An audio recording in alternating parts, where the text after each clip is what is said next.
Thank you, Louisa. The sushi from Louisa's parents' place is incredibly delicious. I didn't bring my wallet with me, though. You're not going to take money from me, are you? I received a sudden call from my mother-in-law. I tilted my head at her words. Edna, it's really hard for me to say this, but... My name is Louisa. I'm a 32-year-old homemaker. I met my husband at work, and I became a homemaker after we got married. About 7 years later, my father-in-law passed away. He was a very kind and always calm person. My mother-in-law, who doted on him, became very frail. At my husband's suggestion, we decided to live with her to take care of her. After living together for a few months, my mother-in-law hardly spoke and seemed like an empty shell. Occasionally, she would say, "I want to go be with my husband," and start crying. Worried about her, both my husband and I tried our best to support her, taking her to various places and providing emotional care. Our efforts paid off, and gradually, my mother-in-law started to regain her health. After about a year of living together, she was back to her old self, full of energy. Both my husband and I were overjoyed at her recovery. However, my recovered mother-in-law began to reveal her true nature. You see, when we were living separately, we didn't notice, but my mother-in-law was extremely frugal.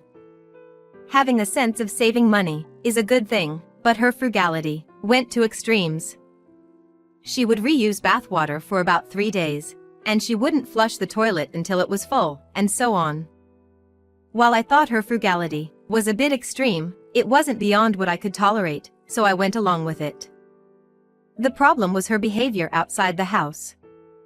She would bring home more than 10 plastic bags from the supermarket, go back for samples multiple times, and stuff her pockets full of free condiments. She had been cautioned by supermarket staff a few times, and it was so embarrassing to shop with her that I also warned her. What's wrong with receiving things that you're free to take? My mother-in-law simply wouldn't listen.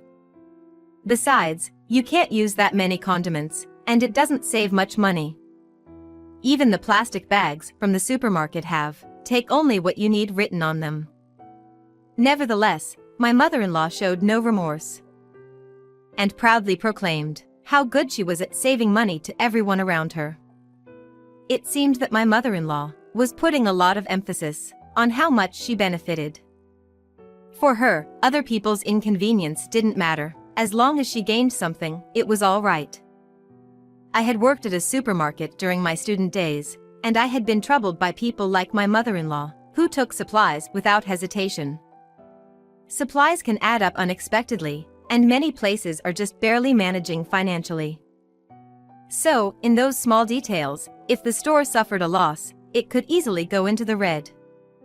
Perhaps because I knew this background, I couldn't accept my mother-in-law's actions, no matter what. I talked to my husband about it, and he said, "My mom is living with us now, and she feels indebted for causing us trouble. I'm sure she's trying to help us by saving money her own way. Besides, she's finally starting to feel better, and she's found something she wants to do, which is saving. Let's just watch over her for a while." But he didn't really entertain the idea.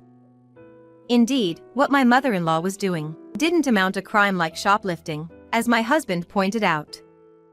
My mother-in-law had only recently regained her health, and I didn't want to create waves over such a trivial matter that could potentially affect her well-being. So, I decided to tolerate this issue. Maybe, in a little while, my mother-in-law would become more settled down and stop doing things like this. There was a faint hope for that. Several months passed since we started living together, but instead of settling down, my mother-in-law's actions were gradually escalating.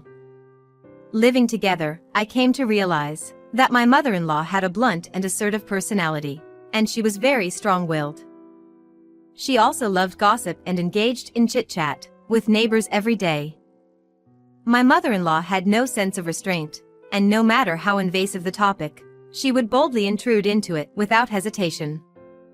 Consequently, my mother-in-law was known in the neighborhood as the most well-informed person My late father-in-law had served as the head of the neighborhood association for many years and had been active in improving the community on his own initiative. He was highly respected, and my in-laws were held in high regard by the townspeople. That being said, it's mostly thanks to my father-in-law, but my mother-in-law mistakenly believes that she's admired and says, "I'm like the town's advisor here, I'm the one who runs this town," as her favorite phrase. My mother-in-law used her position to act as she pleased. When we went to a family restaurant for a neighborhood gathering at the Senior Citizens Club, she would say, "Oh, I was invited suddenly and forgot my wallet," and she would make others pay. She would find someone giving away vegetables or fruits and strike up a conversation, saying, "Those vegetables look delicious. You must have nurtured them with care," as if it were nothing, complimenting the vegetables. She wouldn't leave until the person offered to share something with her, and in general, she liked to be treated by the people around her, or to make them contribute in some way. The neighbors didn't complain, but they clearly looked troubled. Even when I gently tried to advise her, she would get angry and say they offered to do it themselves, "So it's fine." The way you put it, it sounds like I'm forcing them to treat me or making them pay, and it became impossible for me to handle. One day, when I went shopping, I found my mother-in-law and the neighbor, Mrs. Bell, talking in front of the supermarket. "Hello," I greeted them, and Mrs. Bell, struggling with a heavy box of premium melons, replied, "Hello, Louisa. That looks heavy. Are you okay?" "Oh, it's a bit heavy, because of the melons, and I was afraid to put it on the ground."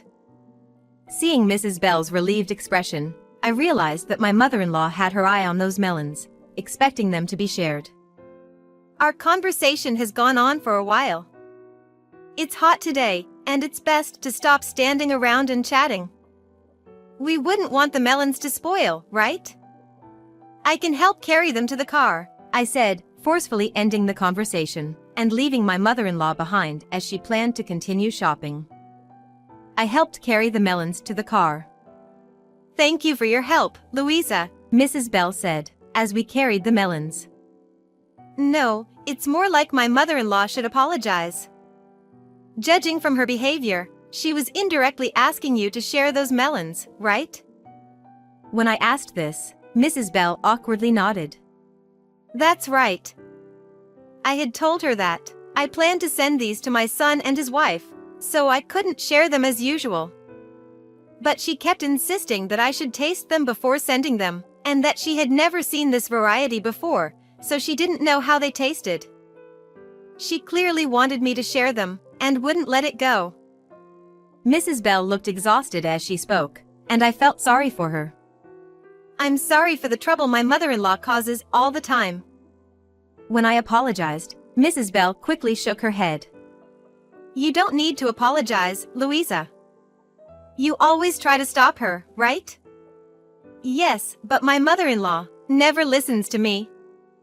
Only her husband could really stop her.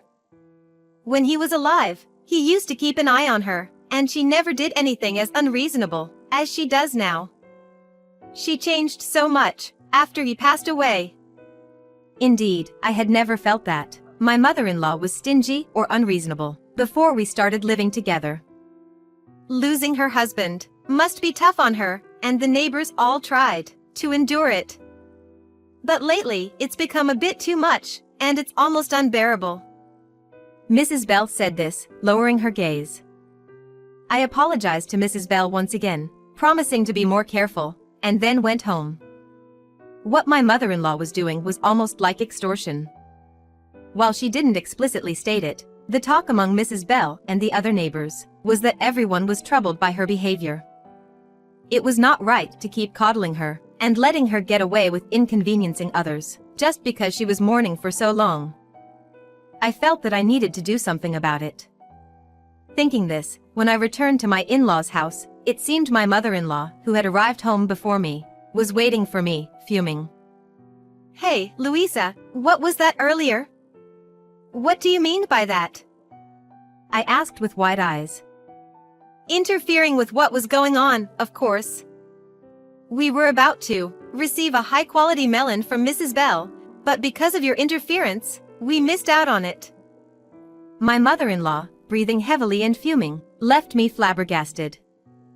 That wasn't something bought for personal use, it was meant to be sent to her son and his wife. Mrs. Bell said she couldn't share it because of that. I think it's wrong to forcibly take something that someone has said they can't give up. Do you think it's appropriate for a daughter-in-law to give orders to her mother-in-law like that? I got quite the cheeky daughter-in-law. Thanks to you, we missed out on a whole high-quality melon. I thought it was absurd to consider it a loss, when it was something she hadn't even bought herself, but I decided not to argue further, as it would likely lead to more noise. That night, when my husband came home, it seemed my mother-in-law had tattled on me. He scolded me, saying, "Don't provoke your mother-in-law too much." I don't know how my mother-in-law conveyed it, but she likely spun it in a way that made me look like the villain when she talked to my husband.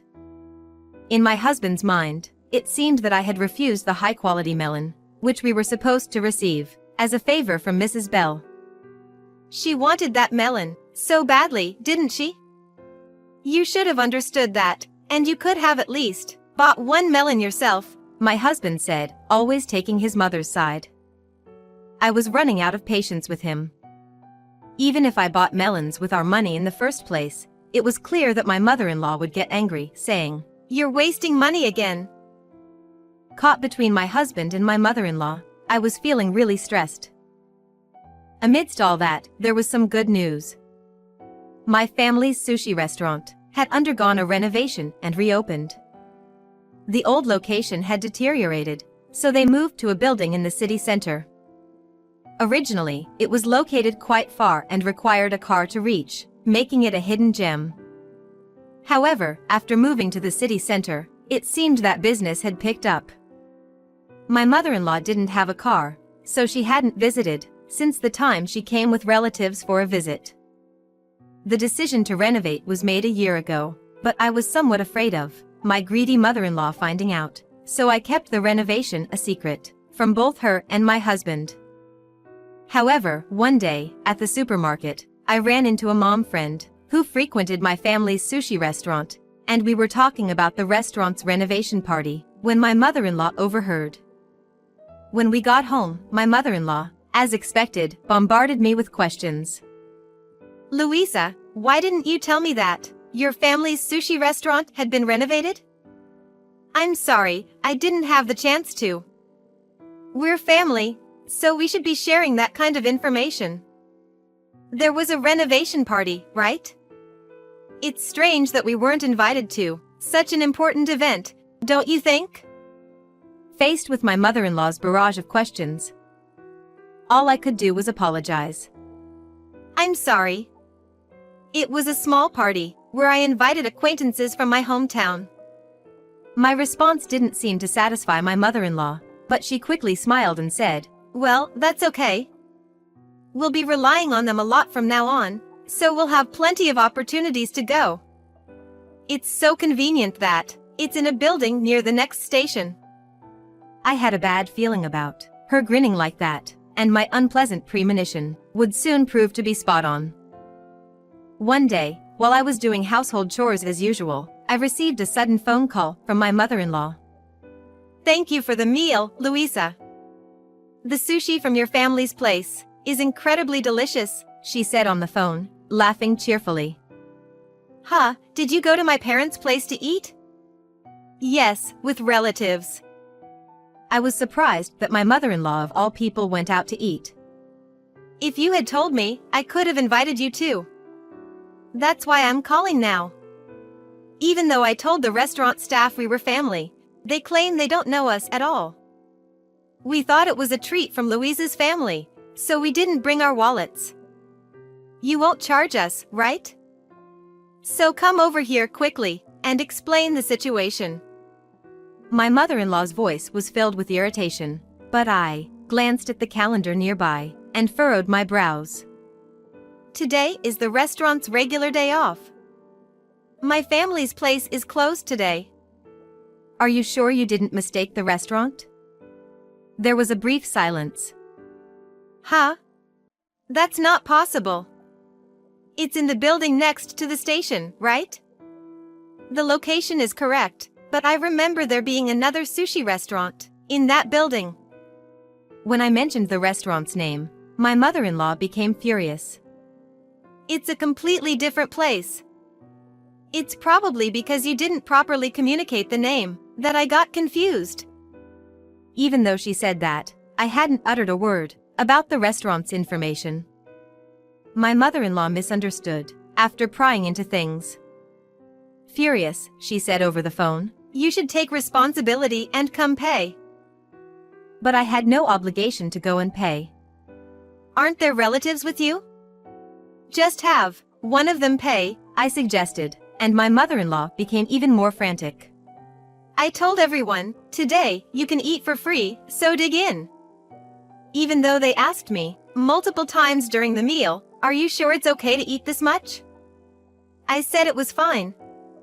Now, after saying that, I can't ask for payment.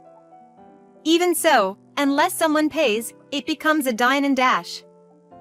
I replied, and my mother-in-law yelled, That's why I'm telling you to come and pay right away. I'm outside making this call now, but I'm keeping the relatives waiting inside.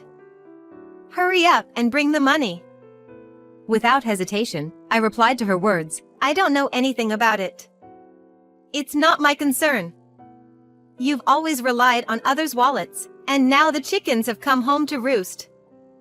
What are you saying to your mother-in-law? I won't forgive this. I'll spread your bad reputation to the neighbors. My mother-in-law threatened, but I wasn't scared at all.